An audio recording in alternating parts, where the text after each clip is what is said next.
আসসালামু আলাইকুম। সকাল ৯টা বেজে ৩০ মিনিট। আজ রবিবার। বাংলাদেশ বেতার কক্সবাজার স্থানীয় খবরে স্বাগত জানাচ্ছি বুলবুল আক্তার চৌধুরী। কক্সবাজারের কোনো হোটেল নদী বা পরিবেশ দূষণ করলে শুধু জরিমানা না করে তা বন্ধ করে দেওয়ার নির্দেশ দিয়েছেন নৌ পরিবহন উপদেষ্টা ডক্টর এম শাকাওয়াত হোসেন। হাইকোর্টে পূর্ণাঙ্গ রায় হাতে পাওয়ার পর বাঁকখালী নদীর দখলদারদের সমন্বিত তালিকা করে উচ্ছেদ করা হবে বলেও জানিয়েছেন তিনি। শনিবার কক্সবাজারের সার্কিট হাউসের সম্মেলন কক্ষে হাইকোর্টের আদেশ মোতাবেক বাঁকখালী নদীর দখলমুক্তকরণে লক্ষ্যে বিশেষ সমন্বয় সভা শেষে সাংবাদিকদের প্রশ্নের জবাবে তিনি একথা বলেন। সভায় বাংলাদেশ অভ্যন্তরীণ নৌ পরিবহন কর্তৃপক্ষের চেয়ারম্যান কমডোর আরিফ আহমেদ মোস্তফা সহ জেলা প্রশাসন, কক্সবাজার উন্নয়ন কর্তৃপক্ষ, পরিবেশ অধিদপ্তরের কর্মকর্তারা উপস্থিত ছিলেন।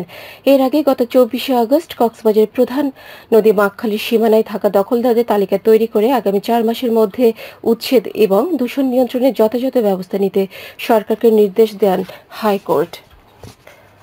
কক্সবাজারের আজিয়ারটেক সমুদ্র উপকূল হয়ে মিয়ানমারের পণ্য পাচারকালে ৮৭ বস্তা আলু ও ৯০০ শীতল পাটি জব্দ করেছে কোস্টগার্ড।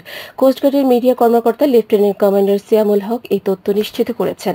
তিনি জানান, শনিবার সমুদ্র পথে মিয়ানমারের পণ্য পাচারের খবর পেয়ে শহরের নাজিয়ারটেক সমুদ্র এলাকায় বিশেষ অভিযান চালায় কোস্টগার্ডের সদস্যরা।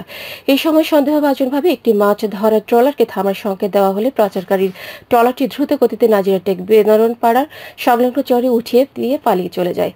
পরে ট্রলারটি তল্লাশি করে অবৈধভাবে শুল্ক কর ফাঁকি দিয়ে মিয়ানমারের পাচারের উদ্দেশ্যে বহনকৃত এসব পণ্য জব্দ করা হয়। চোরাচালান রোধে এই ধরনের অভিযান অব্যাহত থাকবে বলে জানিয়েছেন সংস্থাটির এই কর্মকর্তা। উখিয়ায় মাছ ধরতে গিয়ে সমুদ্রে নিখোঁজ ২ স্কুল শিক্ষার্থীর মরদেহ উদ্ধার করা হয়েছে। গতকাল দুপুর ইনানি সমুদ্র সৈকতে ভাসমান অবস্থায় একজনের মরদেহ উদ্ধার করে কোস্টগার্ড। এর আগে শুক্রবার রাতে উখিয়া মনখালী সমুদ্র সৈকত থেকে অপর শিক্ষার্থীর মরদেহ উদ্ধার করে স্থানীয়রা। জালিয়াপালিং ইউনিয়ন পরিষদের ভারপ্রাপ্ত চেয়ারম্যান আবুল কালাম বিষয়টি নিশ্চিত করেছেন। তাদের মৃত্যুতে এলাকার শোকের ছায়া নেমে এসেছে।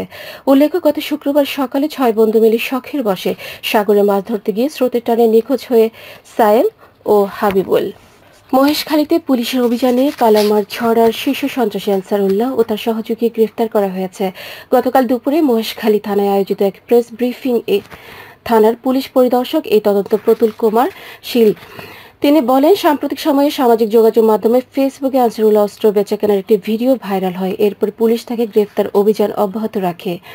এরই ধারাবাহিকতায় শুক্রবার সন্ধ্যায় কক্সবাজার শহরের ৬ নম্বর রাস্তার মাথা সহযোগী দেলোয়ার সহ আনসারকে গ্রেফতার করা হয়। পরে তার স্বীকারোক্তি অনুযায়ী কালামার ছড়ার আধার ঘোনা থেকে কার্তুজ সহ দেশীয় আগ্নেয়াস্ত্র উদ্ধার করা হয়। উখিয়ায় রোহিঙ্গা ক্যাম্পে সেনাবাহিনীর সদস্য পরিচয়ে প্রতারণার অভিযোগে মোহাম্মদ ইউসুফ আনোয়ার নামের এক যুবককে আটক করে পুলিশের কাছে হস্তান্তর করেছে স্থানীয়রা। গতকাল কুতুপালং বাজার এলাকা থেকে আটক করা হয় তাকে। ইউসুফ উপজেলার হলদিয়া ইউনিয়ন পূর্ব পাতারবাড়ি এলাকার সলিমুল্লার ছেলে। আনোয়ার দীর্ঘদিন ধরে সামরিক গোয়েন্দা সংস্থার পরিচয় ব্যবহার করে রোহিঙ্গা পরিবারের কাছ থেকে সালিশ বিচারের নামে অর্থ হাতিয়ে নিচ্ছিলেন বলে অভিযোগ করেন স্থানীয়রা।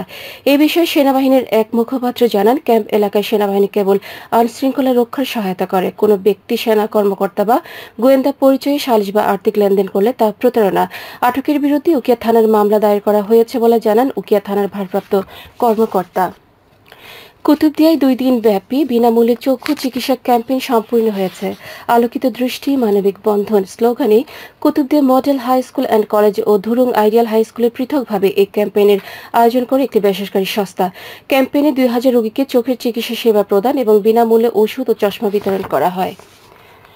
চকরিয়ায় মাইক্রোবাসের ধাক্কায় নুরুল আজিম নামের এক মোটরসাইকেল আরোহীর প্রাণহানি হয়েছে। গতকাল চট্টগ্রাম কক্সবাজার মহাসড়কের খুঁটাকালী ফুলচরে গেট এলাকায় এই দুর্ঘটনা ঘটে বলে জানিয়েছেন মালুমঘাট হাইওয়ে পুলিশ ফাঁড়ির ইনচার্জ পরিদর্শক মোহাম্মদ মেহেদী হাসান। তিনি জানান, সকালে নুরুল আজিম মোটরসাইকেল নিয়ে ঈদগাঁও থেকে খুঁটাখালী আসার পথে একই দিক থেকে আসা একটি দ্রুতগামী মাইক্রোবাসের ধাক্কায় নিয়ন্ত্রণ হারিয়ে মহাসড়কের পাশে খাদে পড়ে যায়। পরে স্থানীয়রা আহত নুরুল আজিমকে উদ্ধার করে হাসপাতালে নিয়ে গেলে চিকিৎসক তাকে মৃত ঘোষণা করেন। আবহাওয়া এখন জানিয়ে দিচ্ছে বাঁকখালী নদীর মোহনী সংলগ্ন এলাকার সামুদ্রিক জোয়ার ভাটার সময়সূচি। আজ জোয়ার শুরু হয়েছে সকাল ৯টা ৭ মিনিটে, চলবে বিকেল ৩টা ১১ মিনিট পর্যন্ত। সবশেষে পর্যটক বার্তা।